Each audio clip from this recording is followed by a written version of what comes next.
Bonjour, j'espère que vous allez bien. Aujourd'hui, une nouvelle idée reçue, c'est quand on commence à parler chauffage et que l'on cherche le meilleur système de chauffage du monde.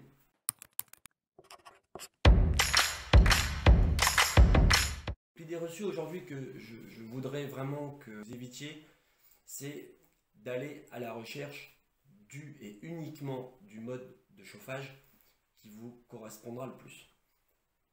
Pourquoi? Parce que c'est un vrai casse-tête dans le sens où vous ne pouvez pas choisir un chauffage sans parler d'isolation et de ventilation de la maison. Ce qu'il faut bien comprendre, c'est que il y a beaucoup de systèmes de chauffage performants. Aujourd'hui, évidemment, on parle surtout de pompes à chaleur, de PAC, vous verrez ça un peu partout, et de poêles à granulés, par exemple, qui sont des bons systèmes de chauffage. Mais ce qu'il faut bien comprendre, c'est que si on n'a pas une ventilation adaptée, ou, je vais exagérer très fort, mais ça, je le vois de temps en temps, les menuiseries mal posées, avec des ponts thermiques et de l'air qui rentre d'un peu partout, euh, votre système de chauffage, il sert à rien. Vous allez chauffer pour perdre. Aujourd'hui, ce qu'il faut bien comprendre, c'est qu'un système de chauffage doit, en consommant de l'énergie, en ressortir plus. La pompe à chaleur, c'est complètement ça. Elle va consommer de l'énergie et en restituer l'équivalent de 4 fois, 5 fois, peut-être plus pour certains modèles. Elle va restituer beaucoup plus que ce qu'elle a consommé. Et donc quand vous cherchez un système de chauffage, donc évidemment il est légitime de vouloir un minimum baisser sa facture et puis ne pas être embêté avec l'entretien ou quelque chose qui tombe en panne. Aujourd'hui les professionnels, leur rôle c'est de vous conseiller par rapport à ça. Il y a des garanties sur ces produits-là. Le but, c'est pas de vous donner quelque chose où ils vont devoir intervenir en cas de souci. Mais par contre,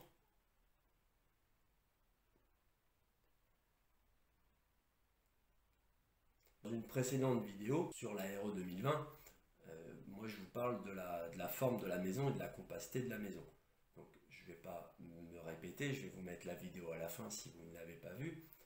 Mais le mode de chauffage, je dirais qu'il intervient une fois qu'on a optimisé l'orientation, le positionnement de la maison, en respectant les règles du PLU bien évidemment, et éventuellement un règlement de lotissement en plus si c'est en lotissement.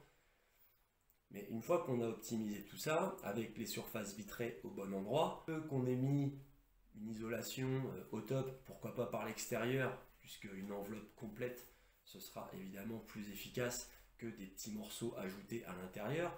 C'est certes un peu plus cher, mais sur du long terme, c'est quand même encore ce qu'il y a de mieux. Isoler le garage, par exemple, aujourd'hui, c'est pas quelque chose qui se faisait immédiatement, d'isoler un garage, mais quand vous avez la maison avec le garage juxtaposé et que on a de l'isolant que d'un côté, avec plus donc nos 3 murs de garage qui donnent sur l'extérieur, voilà, c'est une des zones de déperdition. Donc l'idée que je vous donne là, c'est juste pour pas que vous passiez votre temps et que vous perdiez votre temps à regarder que le chauffage. Il faut vraiment regarder dans son ensemble et partir du départ. Le chauffage, il n'aura bonne performance si tous les prérequis sont respectés. Le meilleur système de chauffage du monde dans une maison percée, j'exagère, mais pas tant que ça, finalement, ça servira à rien. Pareil, si vous comparez sur les réseaux, sur des groupes, ce qui est très bien, euh, quelque chose que les gens ne se demandent très rarement, c'est à combien la personne avec qui ils se comparent, elle chauffe. Parce qu'il est évident que donc les températures normales, hein, on va dire, pas conseillées, on serait sur du 17-18 dans les chambres et 19-20 dans les pièces à vivre. Quand vous comparez une maison qui est chauffée à 19 et une maison qui est chauffée à 21 ou 22, c'est pas juste cette proportion-là en plus, ça consomme vraiment nettement plus. Donc dans vos comparaisons, n'oubliez jamais ce critère-là parce qu'il est tellement évident que personne ne se le demande. Notamment si vous comparez les factures, il faut comparer ce qui est comparable. Et pareil dans le dimensionnement du chauffage, puisque certains peuvent ne mettre qu'un seul radiateur dans une grande pièce qui en nécessiterait deux, par exemple. Donc un bon système de chauffage, c'est aussi un système de chauffage qui est dimensionné pour votre maison.